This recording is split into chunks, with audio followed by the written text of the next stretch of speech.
TJS தொழில்நுட்ப கல்லூரியின் முதலாண்டு மாணவர்களுக்கு வரவேற்பு விழா. கும்மிடிப்பூண்டி அடுத்த பெருவாயலில் உள்ள டிஜேஎஸ் தொழில்நுட்ப கல்லூரியின் முதலாண்டு மாணவர்களுக்கு வரவேற்பு விழா கல்லூரி வளாகத்தில் நடைபெற்றது. டிஜேஎஸ் கல்வி குழும கலையரங்கில் நடைபெற்ற இந்த மாணவர்களுக்கான வரவேற்பு நிகழ்விற்கு டிஜேஎஸ் கல்வி குழும நிர்வாக இயக்குனர் டி.ஜே. ஆறுமுகம் தலைமை தாங்கினார். நிகழ்விற்கு டிஜேஎஸ் கல்வி குழும இயக்குனர் டி.ஜே.டி. தினேஷ், டிஜேஎஸ் பப்ளிக் பள்ளி முதல்வர் அசோக், டிஜேஎஸ் மெட்ரிக் பள்ளி முதல்வர் ஞானப்பிரகாசம் முன்னிலை வகித்தனர். கல்லூரி முதல்வர் கே. பிச்சைமணி வரவேற்றார்.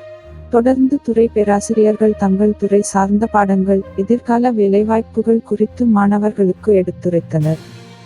இந்த விழாவில் சிறப்பு அழைப்பாளராக பிரெக்ஸ் இந்தியா நிறுவன முதுநிலை பொது மேலாளர் எம். மோகன் பங்கேற்று மாணவர்களுக்கு அறிவுரை வழங்கினார். இதனைத் தொடர்ந்து கடந்த ஆண்டு தொழில்நுட்ப தேர்வுகளில் சிறப்பிடம் பெற்ற மாணவர்களுக்கும், சிறப்பான தேர்ச்சியை தந்த மாணவர்களுக்கும் பரிசளித்து கௌரவிக்கப்பட்டனர். இதன் பின்னர் கல்லூரியில் புதிதாக சேர்ந்த மாணவர்களுக்கு புத்தகப்பை, எழுதுபொருட்கள், புத்தகங்கள் விழாவில் வழங்கப்பட்டது.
விழாவை தலைமை நடத்திக் கொண்டிருக்கும் டிஜேஎஸ் கல்வி குழுமத்தின் தலைவர்